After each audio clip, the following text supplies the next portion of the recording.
So video start చేసే ముందు like చేయండి, కమెంట్ చేయండి. మీరు లైక్ అండ్ కమెంట్ చేస్తే ఈ వీడియోకి ఇంకొంచెం బూస్టప్ వస్తుంది.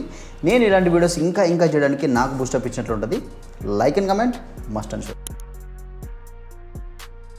ఈ వీక్లో మన ఆటో వరల్డ్లో జరిగిన పెద్ద అప్డేట్స్ని ఈ వీడియోలో డిస్కస్ చేద్దాం. Importantly oil crisis impact, Honda EV cancellation, Duster mileage, Volkswagen Taigun face lift, Hyundai Exter face lift, Suzuki bikes, Triumph new launches అన్ని కవర్ చేద్దాం ఇన్ డీటెయిల్డ్ గా అండ్ ట్రస్ట్ వర్తీ ఇన్ఫర్మేషన్ తో. సో మన first context వచ్చేసి oil crisis impact on India. So ప్రతిరోజు తెలుగులో వందల వీడియోలు అయితే వస్తున్నాయి. నేను ప్రత్యేకించి చెప్పాల్సిన అవసరం లేదు. గ్లోబల్ ఆయిల్ క్రైసిస్ వల్ల ఇండియాలో పెట్రోల్, డీజిల్ ప్రెజర్ లో ఉన్నాయి. Straight of Hormuz supply disruptions వల్ల క్రూడ్ ఆయిల్ రేట్స్ ఎక్కువైపోయాయి. సో ఇండియాలో ఉన్న ప్రతి ఇంటికి డైరెక్ట్ గా ఇంపాక్ట్ వస్తుంది. కొన్ని రీజన్స్ లైక్ హైదరాబాద్ లాంటి సిటీస్ లో పానిక్ బయింగ్ స్టార్ట్ అయిపోయింది. పెట్రోల్ బంక్స్ లో long queues, people are rushing to fill the tanks. But government మనకైతే ఒక రిలీఫ్ ఇచ్చింది. పెట్రోల్ మీద, డీజిల్ మీద ఎక్సైజ్ డ్యూటీని అయితే కట్ చేశారు. పెట్రోల్ మీద 13 నుంచి 3 రూపీస్ కి చేశారు అండ్ డీజిల్ మీద కంప్లీట్ గా ఎత్తేసారు. And petrol and diesel immediate గా 10 రూపాయలు అయితే తగ్గిపోయింది. సో ఈ షార్ట్ టర్మ్ లో మనకి కొంచెం కంఫర్టబుల్ గా ఉంటుంది. గ్లోబల్ సప్లై ఇష్యూస్ కంటిన్యూ అయితే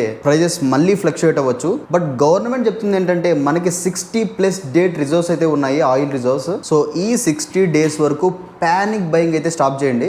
సో మన సెకండ్ కంటెక్స్ట్ వచ్చేసి హోండా ఈవీ క్యాన్సిల్ అయిపోయింది. Honda and Sony joint project Afeela officially cancel చేశారు. హోండా గ్లోబల్ ఈవీ స్ట్రాటజీని షిఫ్ట్ చేశారు అండ్ యుఎస్ టారిఫ్స్ వల్ల దీనివల్ల కాస్ట్ చాలా పెరిగిపోయింది. అండ్ ఇంకొక పెద్ద విషయం ఏంటంటే చైనీస్ కాంపిటీషన్ వల్ల కంప్లీట్ ప్రాజెక్ట్ ని డ్రాప్ చేశారు. సో ఇది హోండా ఈవీ ప్లాన్స్ లో పెద్ద ట్విస్ట్ అని చెప్పొచ్చు. అఫీలా ప్రాజెక్ట్ స్టాప్ అయిపోయింది and this a big shock for EV industry. Future లో Honda new EV road map announce చేయాలి. థర్డ్ కాంటెక్స్ట్ వచ్చేసి Duster mileage announcement. Renault new Duster 1.3 turbo mileage figures అయితే release చేశారు.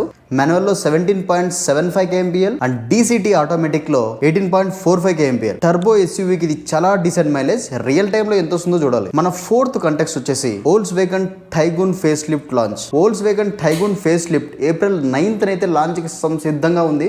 Design లో sharp changes అయితే చేశారు. New LED head lights, illuminated VW design తో వస్తుంది and panoramic sun roof, bigger driver display and AC compressor ని కూడా అప్గ్రేడ్ చేశారు. అండ్ ఇంజన్ అయితే same 1 litre and 1.5 litre turbo petrol engine అయితే వస్తుంది. ఫీచర్స్ అప్గ్రేడ్ చేశారు, లుక్స్ ఫ్రెష్ గా ఉన్నాయి అండ్ పర్ఫార్మెన్స్ వచ్చేసి as it is same strength అయితే ఉంటుంది. జర్మన్ బాడీ కదా. అండ్ ఫిఫ్త్ కంటెక్స్ట్ వచ్చేసి Hyundai Exter face lift. Hyundai Exter కూడా ఫేస్ లిఫ్ట్ లాంచ్ అయింది అండ్ ప్రైస్ వచ్చేసి 5.8 ఎక్స్ షోరూమ్ ప్రైస్ తో అయితే స్టార్ట్ అయింది. 25+ అప్గ్రేడ్స్ అయితే చేశారు. Dash cams, wireless Android and Apple CarPlay and standard గా 6 ఎయిర్ బ్యాగ్స్. అండ్ ఈసారి Hyundai safety and technology improve చేసింది అండ్ ఇంజన్ వచ్చేసి సేమ్. సో ఈసారి బడ్జెట్ ఎస్యూవీ సెగ్మెంట్ లో మంచి కాంపిటీషన్ అయితే ఇవ్వబోతుంది హుండై ఎక్స్టర్ ఫేస్ లిఫ్ట్. మన సిక్స్త్ కంటెక్స్ట్ వచ్చేసి Suzuki bikes.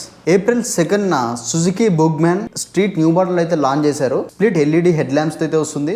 Gixxer SF refresh కూడా పాసిబుల్ ఉంటుంది. అండ్ అప్కమింగ్ లాంచెస్ వచ్చేసి GSX R1000R, GSX BT, Burgman electric. Suzuki వచ్చేసి 2-wheeler సెగ్మెంట్ లో చాలా బిజీగా అయితే ఉంది. సో అన్ని న్యూ లాంచెస్ రెడీగా ఉన్నాయి, కొన్ని అయితే లాంచ్ అయిపోయాయి. సో ఫైనల్ కంటెక్స్ట్ వచ్చేసి tramp SUV 350 range. So tramp వచ్చేసి April 6th or 7th SUV 350 అయితే లాంచ్ అయిపోతుంది. సో బిగ్ అడ్వాంటేజ్ వచ్చేసి మనకి తెలిసిందే 350 కంటే తక్కువ సీసీ ఉన్న బైక్స్ కి 18% GST కూడా కట్ చేస్తారు 40% కి.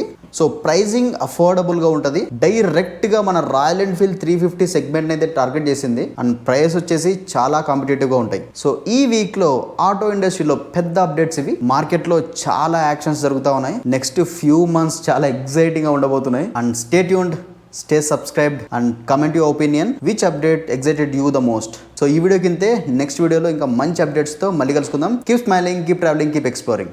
By by.